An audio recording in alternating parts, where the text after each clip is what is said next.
Hello, SkinClub community. ELFISHGUY back once again with another video for you. Today, we are talking about Counter-Strike in Asia and why it is so good all of a sudden. I've obviously been someone that has covered Counter-Strike in Asia for, at this point, probably a little bit over a decade. And I would have to say that the last sort of 12 to 18 months have been pretty much the best in history for the Asian region. Most notably, obviously, we have the Mongols with their major deep runs. And there's also the likes of, Tyloo and Linvision and even Rare Atom kind of having a couple of decent results. There's some other teams floating around in Mongolia that have been doing some interesting stuff internationally here and there. And all these kind of deep runs that we're seeing, these tournament wins that we're seeing, significant scalps being taken.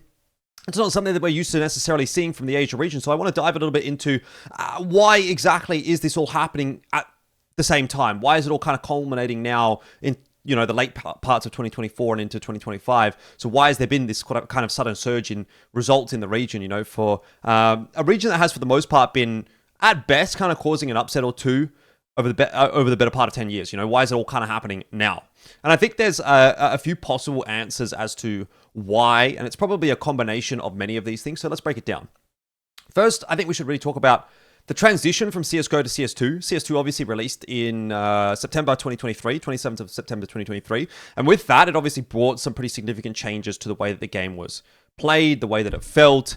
And I think all of the best results really from teams from Asia have actually come after the release of CS2, right? Before that point, Mongols was a team that at best had performed 20th to 22nd in the Blast Paris Major, which is obviously certainly a far cry from where they are today. Linvision also have had their recently had their best international performance by making it to stage 3 of the Major, where they had previously kind of been, again, at best like a 1-3 team in stage 1 of some of the previous majors that they had attended.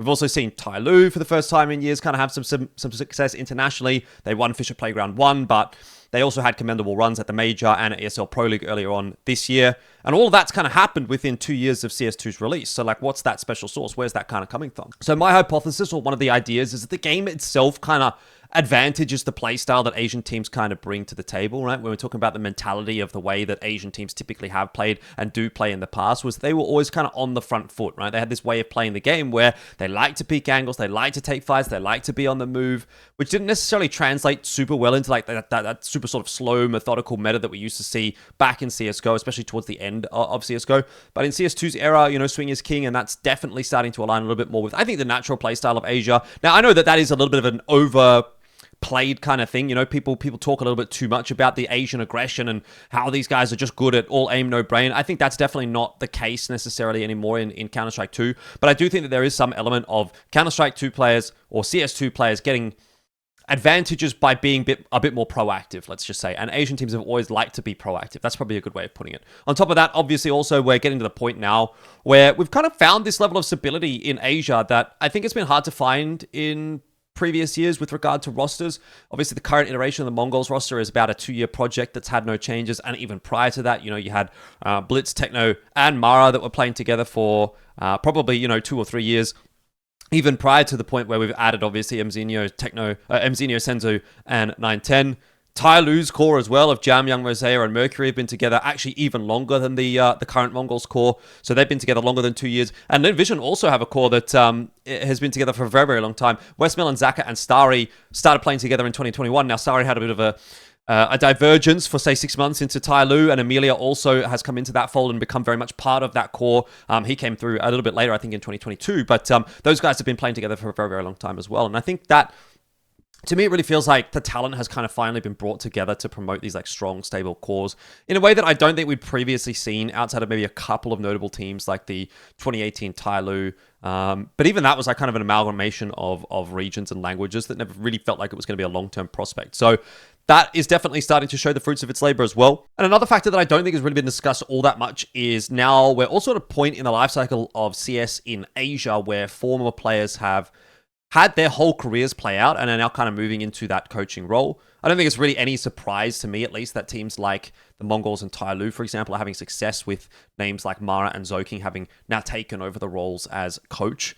Obviously, when we talk about the previous iteration of Tyloo during their sort of Vici and Cyclone days, They were always under the leadership of Advent and Cammy, but now more recently Zoking, I'd say probably in the last, 6-12 months, Zoking has kind of taken over the head coaching duties. He's the guy that is standing behind the team, although Cammy is still involved in an analyst or a co-coach kind of capacity. So we've got Zoking at the helm in terms of the coaching, and Mercury now actually taking over as in-game leadership, which I think is also kind of coincided with the rise in results from this Tyloo roster. And part of that as well, obviously, you have to sort of give to the Mongols with Mara. And I think the ability now for Asia to actually receive some of that like knowledge trickle down that had always been, I think, somewhat elusive, because either the talent wasn't there or it had moved on in the case of some of the other titles. You think about like the Korean players of old, those MVP guys. None of them obviously stuck around in CS. They've all moved over to sort of nurture the talent in Valorant. Had they done that in CS, had they been able to be here for, the likes of the Zetas, the Zynes, and whoever potential talent may have come through the pipeline in Korea, maybe it would have been a different story for that region in particular with regard to Counter-Strike. Or maybe it was even never there to begin with, right? When we're talking about other regions where there was like never really like that big name team or those big name players that were able to kind of guide younger hands in the same case that we've kind of seen with Mongolia and China. I think that has definitely been a big reason why those two regions in particular have really, really excelled. You don't really see that from other Asian regions. And so I think that's a factor as well. And another one of the really positive things I think that's come out of Asia in CS in the last couple of years has been just the tournaments that have invested in the scene itself, right? I think we've obviously seen some large-scale events over in Asia in the last 2 or 3 years that we didn't really get to see all that much during the CSGO times. Particularly the big events like Shanghai Major, IEM Chengdu's, CACs. Obviously, they naturally bring eyeballs, which have kind of had that like little bit of a trickle-down effect in terms of popularizing the game in some senses in the region, definitely in China. But also, importantly, I'm also kind of talking about like the increase in domestic events that are really Asia-based and have gone a long way in terms of helping the Asia circuit flourish. So we're talking about events like Zowie's Extremes LAN, Hero Esports Asian Champions League, XSC Pro League, as well as the various LAN qualifiers that have been run in Mongolia by the likes of Mesa and ESN. And I think these have all kind of given the opportunity for Asian teams to play one another in a live environment on LAN, test themselves even against Australian teams as well. Let's not forget about Australia. There is a little bit going on here as well, and hopefully we'll be able to get some Asia teams back down under. But this kind of goes back to a little bit more of that vibe that we had around 2017, 2018, where it did feel like there was quite a number of tournaments for Asian teams to play against one another. Back in the day, we obviously had, again, Extremes Land is a name that has been sticking around, but we had ROG Masters, which definitely died off. And losing those kinds of events, I think really, really hurt the region quite substantially. So having seen particularly things like ACL and XSC Pro League come into the fold to join something like a Zowie's Extremes LAN that has been around for a very long time, I think that goes a long way for giving those teams that aren't at the top level of Asian Counter-Strike something to play in. So I'm not talking about the Mongols, I'm not talking about FlyQuest quite so much here. I'm talking about even, previously, although in recent times Tyloo and Envision have kind of overtaken FlyQuest, let's be real, they were playing in these kinds of, they played